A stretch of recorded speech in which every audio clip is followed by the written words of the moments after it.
this episode. Okay. Because otherwise it's going to be like 10 o'clock and it's in my early night tonight. And I've got to take hot boots off my horse at some point. Why have you got hot boots on your horse? So my horse owns magnetic hot boots because I put them on cross country. And Ashley Harrison put on her Instagram that she has them for her horse and puts them on at night from finishing to late. And I was like, I also have an elderly horse and I have hot That is boots. smart. So maybe I'll do that too. Yeah. Tell me if it works. Oh, hell. Now that your Chimera socks work. Your magic Chimera I'll socks. find out. Hello everyone. Oh, is it on recording? Yeah. Oh. Yeah, I'm super organised. We're just keeping this later for our conversations. This is what I do in my spare time. I listen to what we talked about. Hello everyone, welcome to another episode of the Pony Podcast. Today we were talking about... Worming! I hate worming so much. I mean, I feel like everyone has their worst topic. Worming is my worst topic. They ask me a question and I just go, you do fecal egg counts, and then you do what the company tell you to do. That's all I know. That's all I plan on knowing. When I taught this for B test, the only way I could make it interesting, like the only way I could think to make it interesting was I brought along gummy worms. I was like, I've got you sweets, now sit down and learn it. This is all I can think about. I can't think. I wonder what my worst topic is. I was teaching Ponycare last week and you'll love this because someone asked me a question. Yeah. And I loved whatever the answer was. And the rest of them all were like, oh, she's off again. Oh, she's gone. She's gone. You got her all excited now. I feel like you teach better when you're really overexcited about something. Yeah. And this is why worming isn't... I'm not good at teaching worming because I literally am just like, ugh, it's just... Don't make me talk about this for a long time. Well, I found this amazing, not off topic of worming, but I feel like every episode should start with like a little chat, what we've been up to. Hence why I start it and just press record and then let us go. So I found this really good diagram in everything like a Horse and Rider or Your Horse magazine of the inside of the foot. Yeah. And it's got like the tendons and the bones. Do you not remember when we were doing our AH and Kathy Merrick had an actual foot that was hinged so you could open it? Yeah, but I don't own one of those. So I've got a page of magazine that I've ripped out. And every training so far for Ponycare, I've brought it out and been like, so this is what the bottom looks like. This is what it looks like inside, like explaining nail bind and nail prick and laminitis and navicular. I've got this out and they were like, we've seen this 3 times. Put it away. And I was like, maybe you should learn it. I can't tell that you've seen it 3 times, so you're seeing it a 4th. So anyway. Anywho, back to the topic. Mm-hmm. So, worming. Why do we worm our horses? So that they don't get worms. Yes. That's a valid answer, so they don't get worms. Yeah, but why... I feel like I'm teaching you now. Probably why. Asking you questions. Probably wise. But the question of why do we worm horses, but in the wild they're not worm ridden. Oh. It's mainly because we've domesticated them. Oh, so they stay in one place. Mm-hmm. So in the wild, horses can roam over large distances and they have continuous access to clean, fresh pasture. Yeah. So they're always moving. Yeah, so the life cycle of your general worm life cycle is like hatches in the grass, eaten by horse, passes through horse, lays eggs in the intestine, passed out in the droppings, hatches in the grass, isn't it? Yeah. So if the horse has to eat like around those droppings all the time, then it's just going to get reinfested all the time. Yeah. But if it can move away, then it's going to have got rid of the worms, and hooray! And also if you poo pick regularly, then you'll reduce the number of eggs. Our field at home, and I'm sorry, intelligent worming, if you're listening, we don't poo pick because it's quite. I mean, it's not a massive field, but it's quite a big field, and I don't think we've ever poo picked it, and we've never had any eggs seen on a worm count. But it depends on the time of year as well, because in the summer. You're more likely to have a problem with worms because like the weather's nice and the temperatures aren't going to kill the eggs. But lots of people don't poo pick in the winter. Yeah. And then just harrow when it gets to like spring before. We do harrow. We do harrow and stuff, harrow and roll. Because then it like spreads them out and dries all the eggs out. Yeah. So the main worms that you worm against are roundworms, Yeah. which you can get small red worms and large red worms in that. I remember large red worms because one of the symptoms is death. Wow. And I always read it and was like, why list that as a symptom? I feel like if your horse has died, you've got, like, the symptoms come before that. That's an outcome. Like, that's not a symptom. You can also get pinworms that come in the roundworm family. Yeah. Tapeworms and botflies. You can also get lungworm, which we might touch on if we have time. Tapeworm you can't fecal egg count for. No. So you have to just worm them. I think you can blood test for it though. Yes, maybe. Look at me with my facts. Someone hates worming. Okay, so small red worms. They are around 1 to 1.5 centimetres long, and they live in the horse's cecum and colon. And they are sort of eaten, like you were saying, and they invade the gut wall. Yeah. And then they develop into their next stage to larvae before they come out the other end. So they just stay in the gut because some of them travel around, don't they? Yeah, they insist in the gut wall. Yeah. And before they sort of sit there for a bit and develop, and then they come out and then they go into the pasture. Okay. They will see if your horse has got small red worms. Generally, they have extreme weight loss and diarrhea, and you'll see like severe gut inflammation. So they might be really sensitive around their stomach, or might act like they have ulcers. Yeah. And generally, it's 1 to 4 year olds that are most likely to have them. Okay. Just youngsters. What about large red worms? So The deadly ones. large red worms are 1.5 to 5 centimetres long. Okay. That's why they're large, because they're the bigger. other side, and they are also present in the cecum and the colon. So that's the end of the digestive system for people that don't... I mean, we have talked about it, I'm pretty sure. When feeding. I remember talking about it. But I think we're through the digestive system. No. I've just taught it a lot recently because it was one of the quiz topics, but... You guys have that to look forward to. So they get into the main artery supplying the gut. Yeah. And then they'll migrate to the liver. And those are the ones.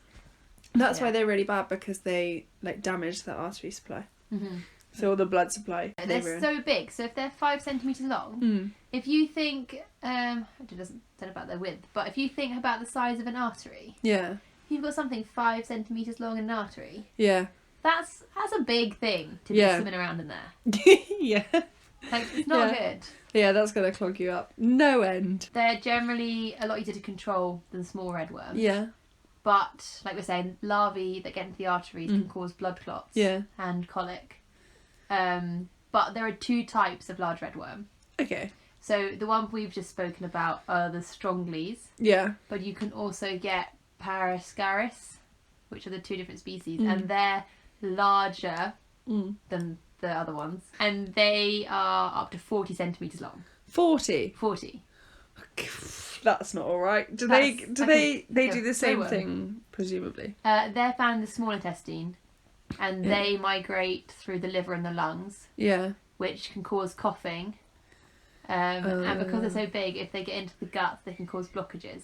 So they can get like impaction colic symptoms. 40 centimetres, that is so long. For people to visualise this, it's longer than your average ruler. Yeah, because a ruler's 30 centimetres.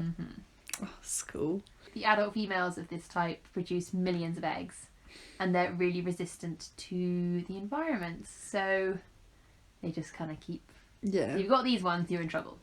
So they're not ones that you can just like harrow and forget about. No. Because they're super resistant. We'll talk about worm resistance a bit later when we're talking about treatments. You can also get another type of worm you can get is pinworms.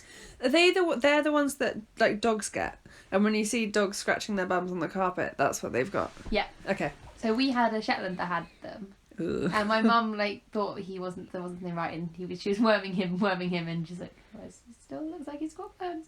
And then she got a vet, and that was like, that's because wormers don't always get it because they're right at the end of the system. So yeah, they're present in the colon and the rectum, and the I like this. They're called pinworms. Way to remember it is the females. Yeah. Are large white worms with pointy tails like pins. Gross, but cool. I know you can see them sometimes around the bum because they're like white. Yeah.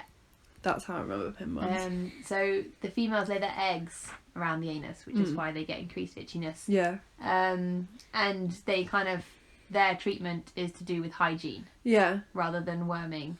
Okay. That's easy. So they are becoming more of a problem because wormers have got so good at getting rid of the other ones. Yeah. But the wormers don't tend to touch these, and it's more like you have to do it from externally. Yeah. Just like cleaning, like making sure everything's clean and like, okay. Mm-hmm. Well, that's easy. Yep.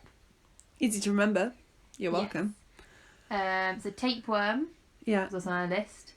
So they don't really look so much like worms. They have segmented bodies and they're like... Tapeworms, they're the ones that they're like different, but they're horrible. And humans can get them and stuff as well. Yes. And if you... we watched a video of them in, I think, like year 8. And it was an interview with this person who'd got one. I think they got one on purpose. And it was enormous. Like, meters and meters and meters. And it was so big when they'd killed it and it was coming out, they'd had to physically pull it. Like, out of themselves, which is disgusting. I'm sorry, everyone. But it just stuck with me. And it is vile. Like, the most disgusting thing. And they have like a mouth part that latches onto your intestines, and that's so they don't like burrow in, they literally like sucker on, and that's how and then they do a bit of damage there, but other than that they're pretty uninvasive from what I can remember. But they can cause colic. But that would be to do with irritating the gut wall. From the but like you said at the beginning, they're not detected on egg counts. So you have to either do a blood test, or there's a special flotation technique that you can do, and best do a combination. And when they don't pass out eggs, from what I can remember, they don't pass out eggs. They pass out body segments which are full of eggs, which I think is why they don't come up on a fecal egg count, because unless you happen to be testing the like sample that has the massive segment of worm in it, there won't be any eggs that you can see. They are seasonal. So the numbers are lowest in the spring, and then they gradually increase and increase and increase until the autumn, when the temperature starts to drop again. But also, with tapeworms, like you were saying about why you can't, they have an intermediate host. Do they? Which is the forage mite. Oh yeah. Do you know? It's not really a horsey fact, but I think it's really cool. So most animals, humans don't share the same parasites as. So like cows, we share really few parasites. Horses, like sheep, that sort of things. But we share loads with pigs. Really? Yeah. So like the tapeworm that pigs can get, we can get. There's but loads of other parasites that pigs can get that happen for us as well, and that is why lots of religions from like the Middle East see pork as being an unclean meat, because it was like you shouldn't be eating pork because you were really likely to get a parasite, especially if it wasn't prepared properly. That's really cool, isn't it? I think it's really cool. I love it when like history and stuff combines into pony care. I know. Anyway, continue. On that note, the next one is the botfly. And this isn't... They're another odd one because they're not a worm, but... No. And you can see the eggs, but you shouldn't scratch them off because then they hatch under your fingers. Ugh. Yeah, that's why... They're nightmares. Yeah, so botflies leave those little yellow eggs on your horse's legs, and don't scratch them off with your fingers, because if you get one caught under your nail and you leave it, they can hatch under your nails. How grim is that? It's just vile. So the way that horses get them inside is those eggs they lay on their skin. They kind of would itch, or like they irritate them, and then they swallow them. They go into their gums, don't they? Yeah, they could have migrate into the stomach. Yeah. And then develop into the bot larvae. And they're most active in the late summer, laying their eggs. But generally they're like not very nice, but they're not going to cause them that many problems. You can get special bot knives to scrape the eggs off, so that you don't get them under your fingernails. And then another one I want to touch on because I think it's kind of cool. Yeah. Well, maybe not cool, but lungworms. I think they're really cool as well. So horses can't really get them. Yeah. Unless You need they a live with donkey. donkeys. Yeah. They're really bad though. Yes, they're not good. So if I can remember it right, the eggs are eaten, pass through to the digestive system, burrow into the circulatory system, travel to the lungs, are coughed up, and then do they get into the grass that way? Yes. So while they're in the lungs, because obviously they have to burrow from the circulatory system into the lungs, they ruin the lungs in the process. Yeah. Which is why they're so bad. But if you do have a donkey, you can get free sampling for donkeys from the donkey sanctuary. Dogs can get lungworm as well. Really? I'm pretty sure we've been told to be careful of it. I mean, not that we have donkeys, but I didn't know much about lungworm. yeah. But the lovely lady I used to work for, who is like 75, Yeah. has seen many, many ponies in her time. Yeah. Her son's pony had lived with a donkey. Yeah. And it got lungworm. Oh no. And they had to put it down, which is not the best end of the story. But I thought it was We do that a lot on this podcast. For someone to have like dealt with it. Yeah. And seen. I feel like they're not very common, but it's one to know about because I find the eggs being coughed up really cool and easy to learn. So generally, the signs of a worm infection are struggling to put on weight, which is generally seen in young horses. Colic in adults would be caused by tapeworm, or in youngsters maybe the large roundworm. Weight loss and diarrhea, usually small red worm causes that. If they have sores in the mouth, botfly larvae, like I say about burrowing into the gums.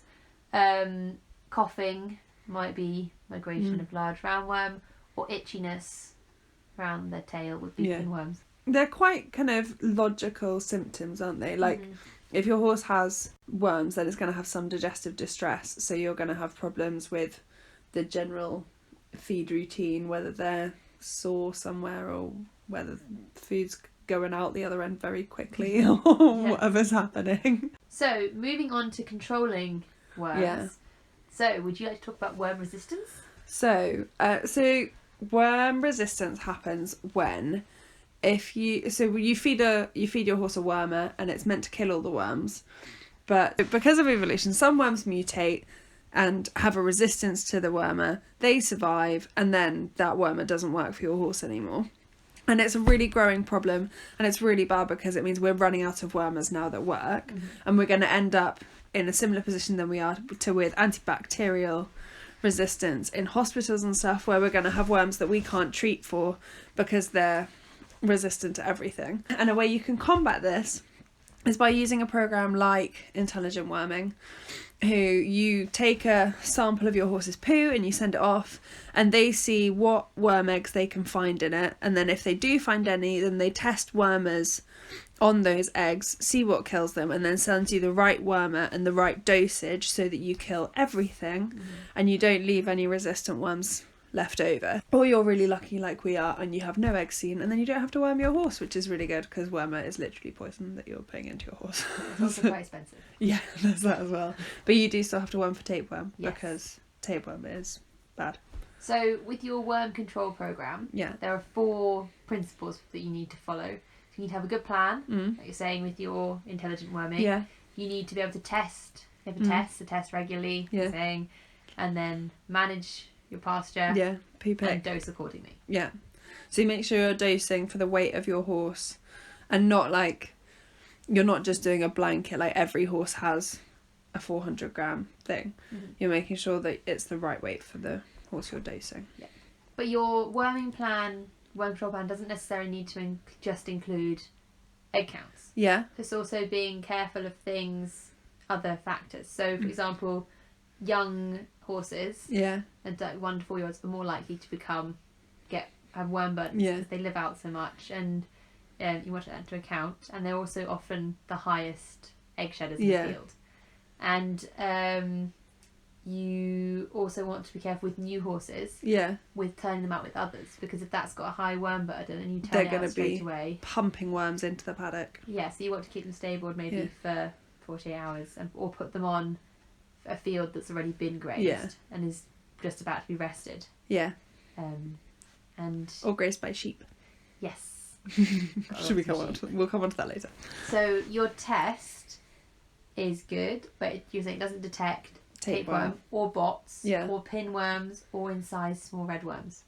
Okay. Because we're saying about the small red worms go into the intestine, yeah, and just sit there incised. yeah, Well, they're not going to come out and be in the fecal egg count. Yeah. And when you get your egg count back, it's going to tell you the number Yeah. of EPG, so eggs per gram. Yeah.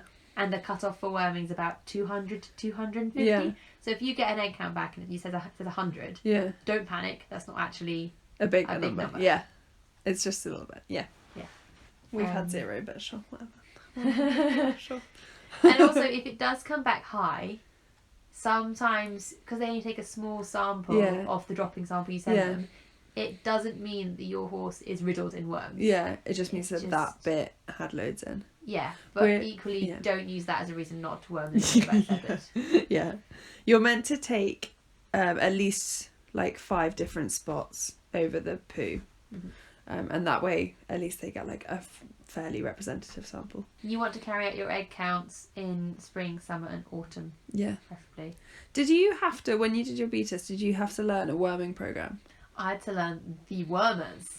Yeah, because we had to do that as well. This later. Yeah, because we had to do that as well. And it was I could never horrible. remember them. The only time I've ever been able to remember them was at the Pony Club Pony Care Champs. Yeah. Because I decided 2 hours beforehand, in between that you were going to learn show them. jumping and pony care, that I was going to learn the wormers. And I literally sat there and like had a little rhyme in my head that I'd made, and I was like boom boom boom, and then we got in there and they didn't ask us. They And never do. They never do. So once you've done your test, you want to be able to then manage your pasture well. Yeah. Because there's no point in doing your test, worming your horse, but And having then putting them straight out on the same bit of grass and getting the same work pattern from the grass.